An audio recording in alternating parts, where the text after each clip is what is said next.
Imagine this. It's negative 60 degrees Fahrenheit.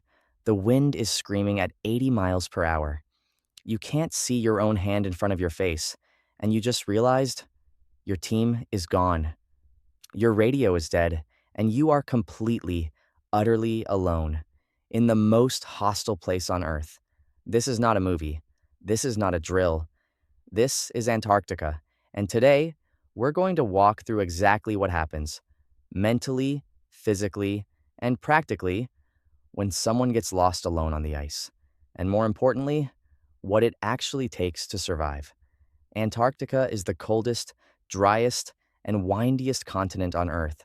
Temperatures can drop to negative 128 degrees Fahrenheit, the lowest ever recorded on our planet's surface.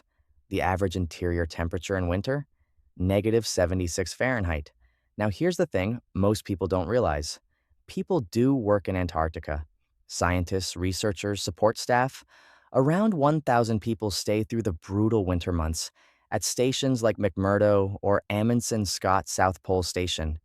Here's your scenario. You're a field researcher. You stepped away from your team to take ice core samples about half a mile out. A whiteout condition hits. That's when blowing snow makes the sky and ground look completely identical. Zero visibility, total disorientation. You turn around, and you have no idea which direction base camp is. Your radio took a hard fall on the ice. It's dead. Your team doesn't know exactly where you went. You are alone, and the temperature is dropping fast. The single biggest killer in any survival situation isn't the cold. It isn't the wind. It's panic. The moment you realize you're lost, your brain floods your body with adrenaline. Your heart rate spikes. You want to run. Pick a direction, any direction, and just move. Do not do that. In a whiteout, walking in the wrong direction for just 20 minutes could take you completely away from camp and into open ice with zero landmarks. People have walked off pressure ridges, massive ice formations, simply because they couldn't see and they were moving fast. Use the S.T.O.P method. S, stop. Literally stop moving. T, think. What do you know? What direction did you come from? What was the wind doing when you left camp? O, observe. What can you see, hear, or feel right now? P, plan. Make a decision based on information, not fear. In Antarctica, pay attention to sastrugi, the hard, ridged wave patterns carved into the snow by the wind. Wind in Antarctica blows from consistent directions. If you studied those patterns before you left camp, you can use them like a compass. Panic kills. Stillness gives you options. You've stopped. You're thinking clearly. Now, your one and only job is to protect your core body temperature. Hypothermia can begin setting in within minutes in Antarctic conditions. And here's what makes it terrifying. It doesn't feel dramatic at first. You stop shivering. You feel oddly warm. Some people actually start removing their clothing. That's called paradoxical undressing, and it means your body's temperature regulation is shutting down. You cannot let it get to that point. Layer up and get low. Check every zipper. Cover every inch of exposed skin. Pull your balaclava down. Tighten your goggles. Now get out of the wind. Even in a flat, open ice field, getting low reduces your wind exposure significantly. If you have a pack, use it as a windbreak. If you have any digging tools, even your hands, dig a basic snow trench. 6 inches down, the snow temperature is actually far warmer than the surface air. Antarctic survival instructors teach this from day one. A snow trench has saved lives in real documented cases from both military and scientific expeditions. Your body heat is your greatest asset.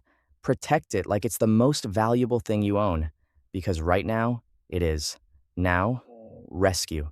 In Antarctica, if you are a registered researcher or staff member, your base has a check-in protocol. If you miss a check-in, search parties mobilize fast. People at Antarctic stations understand that time matters. So your job is not to wander.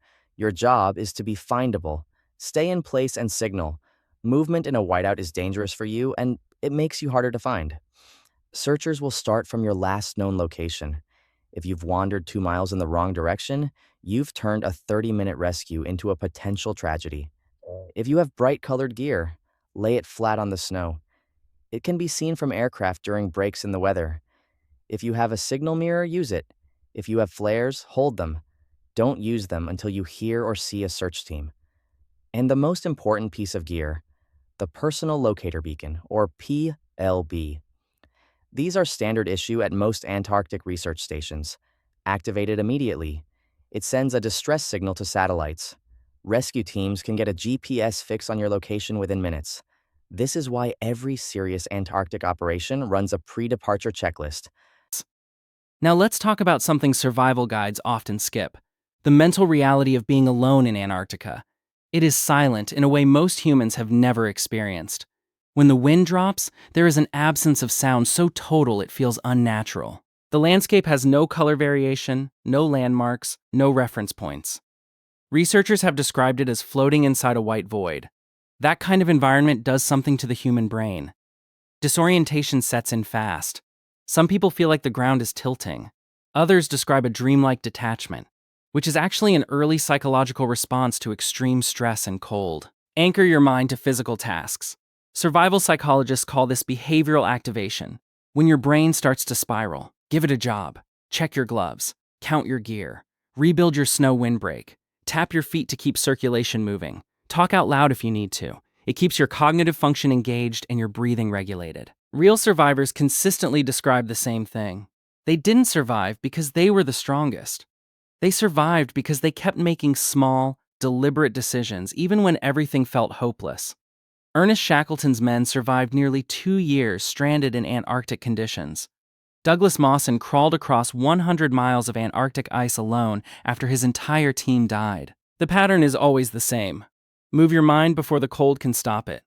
Back to our scenario. You stopped. You layered up. You dug a snow trench. You activated your PLB and you stayed put. 4 hours later, the whiteout begins to lift. A search team on snowmobiles was already moving in a grid pattern from your last known location. They picked up your PLB signal within the first hour. They were waiting for visibility to safely move in. You hear engines. You stand up. You wave your jacket. You are found. This is not a Hollywood ending. This is exactly how real Antarctic rescues play out. Methodical, fast-moving teams, prepared protocols, and a survivor who made the right call to stay calm and stay put. Antarctica doesn't care how strong you are. It doesn't care how experienced you are. What it responds to is preparation, discipline, and the ability to think clearly when your body is screaming at you to panic. The 4 things that kept our survivor alive. 1. Stop, think, observe, plan. 2. Protect body heat immediately. 3. Stay in place, signal, and be findable. 4. Keep your mind active with small tasks. These aren't just Antarctic principles. These work in any survival situation. If you found this valuable, subscribe for more real survival breakdowns, and drop a comment below. What survival scenario do you want next? Stay sharp, stay prepared.